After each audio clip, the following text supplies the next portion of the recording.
इतिहासाची साधने.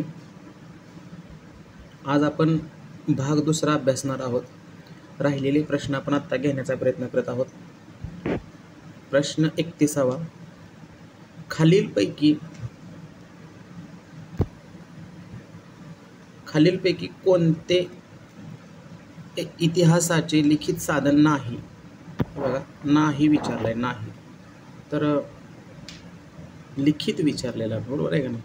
तर नियतकालिके लिखित आहे, पत्रव्यवहार लिखित आहे, वृत्तपत्रे लिखित आहे, पण पोवाडे मात्र अलिखित आहे, कारण ते मौखिक साधन आहे. तर आपलं उत्तर असणार आहे ऑप्शन सी, पोवाडे. यानंतर पुढचा प्रश्न पाहू आपण. प्रश्न 32वा. वृत्तपत्रातून आपल्याला डॅश डॅश घटनांची माहिती मिळते.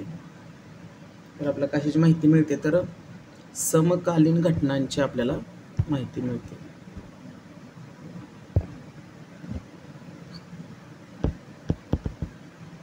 वृत्तपत्रातून आपल्याला समकालीन घटनांची माहिती मिळते.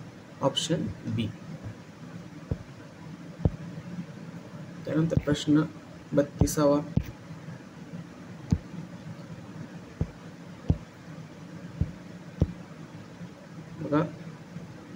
प्रश्न क्रमांक 33वा. भारताच्या विविध प्रांतांचे शहरांचे नकाशे तयार करण्याचे काम कोणी केले? नकाशावर प्रश्न विचारलेला आहे. तर याचं उत्तर आहे सर्वे ऑफ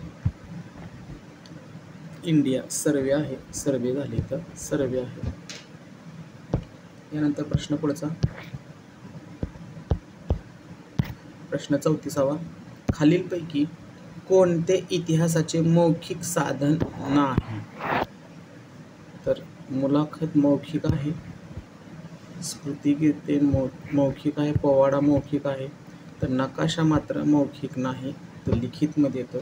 त्यामुळे आपलं उत्तर असणार आहे नकाशा.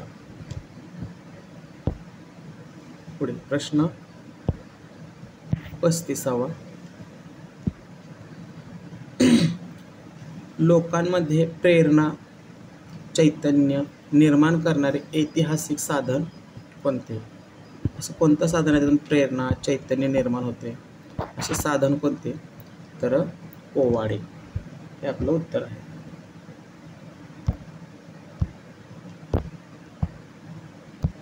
तर याचं उत्तर काय होतं?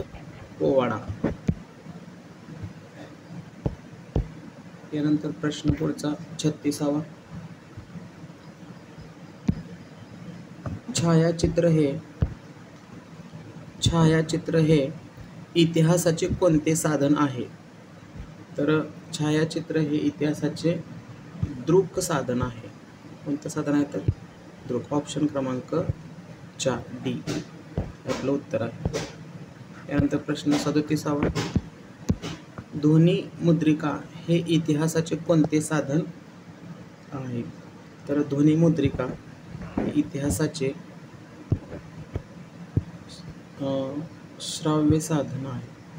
ऑप्शन क्रमांक सी, श्राव्य साधन. यानंतर प्रश्न 38वा.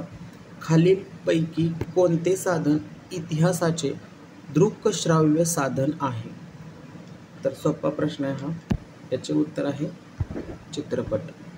हे काय आहे? तर दृक श्राव्य साधन आहे. दृक म्हणजे पाहणे आणि श्राव्य म्हणजे ऐकणे. आपण चित्रपट पाहताना आपल्याला पाहायला बी मिळतं आणि ऐकायलाही मिळतं. यानंतर प्रश्न 39. इतिहासाच्या भौतिक साधनामध्ये कोणत्या वस्तूंचा समावेश करता येणार नाही?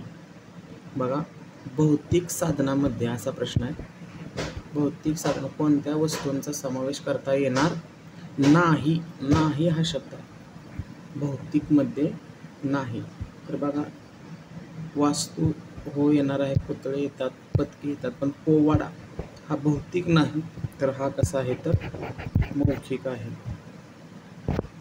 त्यामुळं आपले जे उत्तर आहे ते पोवाडा. त्यानंतर प्रश्न पुढचा, प्रश्न क्रमांक 40. थोडी बघा इथे प्रिंट मागं पुढे झालेली आहे. आधुनिक काळातील वास्तूतील संग्रहालय. बघा हा प्रश्न थोडा डीप तुम्हाला समजून घ्यायचा आहे. आणि संबंधित व्यक्ती यांच्या नावाच्या जोड्या ओळखा. तर बघा अंदमानातील सेल्युलर जेल हा काय उपयोगाचा नाही बरं का. अंदमानातील सेल्युलर जेल ही पुढची प्रिंटिंग मिस्टेक आहे. तर याचं उत्तर काय असणार आहे? एला ऑप्शन बी पाहिजे आपल्याला. एला ऑप्शन बी. तर स्वातंत्र्यवीर सावरकर. त्यानंतर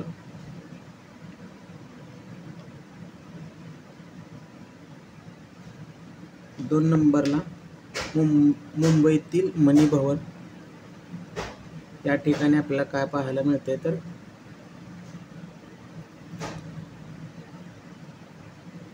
मुंबईतील मनी भवन या ठिकाणी आपल्याला, एक मिनिट पेन जरा चालेल ना.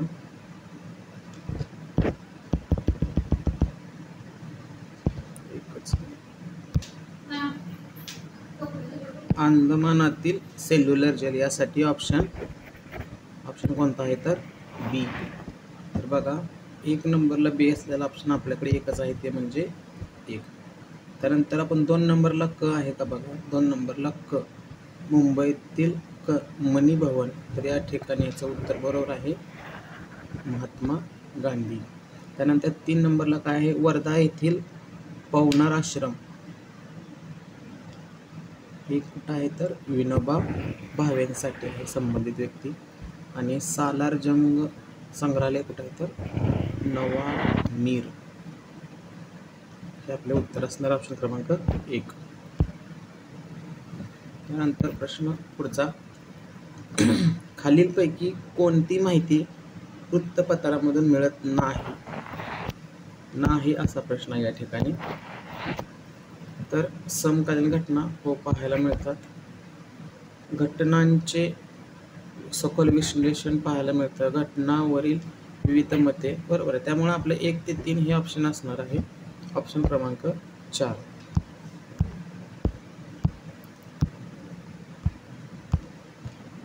प्रश्न 42.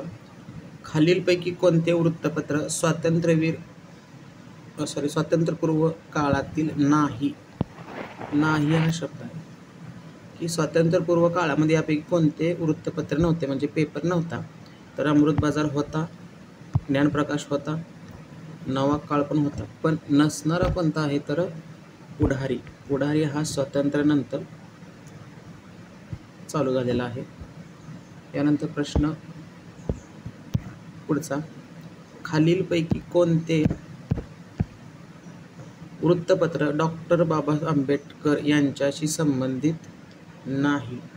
तर याचं उत्तर मूकनायक आहे. हे तर संबंधित आहे. हे संबंधित आहे नाही विचारले आपल्याला, तर हा आहे. बहिष्कृत भारत पण आहे, प्रबुद्ध भारत आहे. पण हा जो दीनबंधू आहे, हा दीनबंधू कृष्णराव भालेकर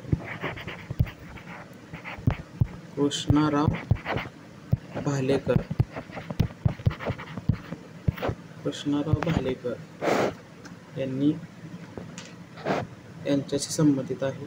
त्यामुळे आपलं उत्तर असणार आहे दीनबंधू. हे नाही हा प्रश्न विचारलेला आहे.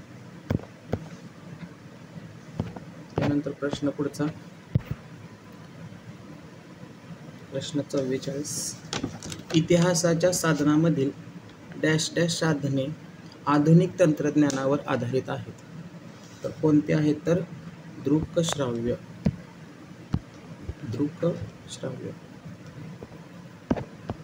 यानंतर पुढचा प्रश्न, पुण्यातील या डॅश डॅश या महात्मा गांधींच्या संग्रहालयातून इतिहासाची माहिती मिळते. तर पुण्यामध्ये कोणता आहे? तर आपल्याला माहीत आहे आगाखाना पॅलेस. यामधून आपल्याला महात्मा गांधींचे काही वस्तू पाहायला मिळतात. पुढचा प्रश्न आहे प्रश्न क्रमांक 46. 20व्या शतकातील आधुनिक तंत्रज्ञानाचा एक आगळा आविष्कार म्हणजे? तर आपल्याला माहित आहे चित्रपट हा कसा आहे तर आगळा वेगळा आविष्कार मानला जातो, त्यामुळे आपलं उत्तर आहे चित्रपट. पुढचा प्रश्न क्रमांक 47. कोणत्या साधनांचा समावेश दृकश्राव्य साधनात होत नाही आहे? तर याचं उत्तर आहे बघा, दृकश्राव्य म्हणजे कसं, आपल्याला पाहता पण यावं आणि ऐकताही यावं असं साधन. तर इथं बघा जो ऑप्शन चौथा आहे ना ते आपलं उत्तर आहे, कारण छायाचित्रात फक्त पाहता येतं, आपल्याला पाहता येतं, परंतु ते दृकश्राव्य ऐकता येत नाही, त्याच्यामुळे आपल्याला ते उत्तर असणार आहे छायाचित्र, हे आपलं उत्तर आहे. त्यानंतर प्रश्न 48. अंदमानातील सेल्युलर जेलला भेट दिल्यावर कोणत्या क्रांतिकारकाविषयी माहिती मिळते? तर स्वातंत्र्यवीर सावरकर, हे आपलं उत्तर असणार आहे ऑप्शन क्रमांक 4. त्यानंतर पुढचा प्रश्न 49. निबंधमाला, हा प्रश्न IMP करून ठेवा मुलांना. निबंधमाला या तत्कालीन विविध सामाजिक व सांस्कृतिक विषयांवर केलेले भाष्य कोणत्या विचारवंताशी संबंधित आहे? तर याचं उत्तर आहे विष्णू शास्त्री चिपळूणकर, ऑप्शन क्रमांक C. प्रश्न पुढचा, लोकहितवादी उर्फ गोपाळ हरी देशमुख यांनी कोणत्या साप्ताहिकातून शतपत्रे लिहिली? तर प्रभाकर या साप्ताहिकातून त्यांनी काय केलं तर शतपत्रे लिहिली. प्रश्न पुढचा 51. दलित वर्गाच्या जागृतीसाठी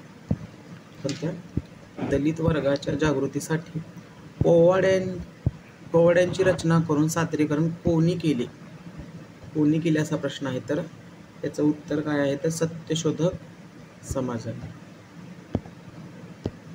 पुढचा प्रश्न 52. ऐतिहासिक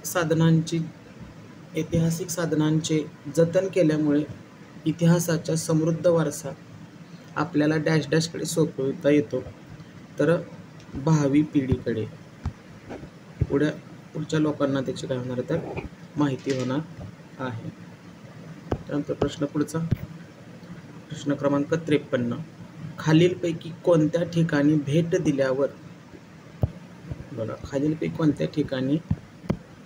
दिल्यावर गांधी युगाच्या इतिहासाविषयी माहिती मिळते? तर याचं उत्तर काय असणार आहे तर मुंबई मनी भवन, वर्धा सेवाग्राम या ठिकाणी भेट दिल्यानंतर. पुढे बघा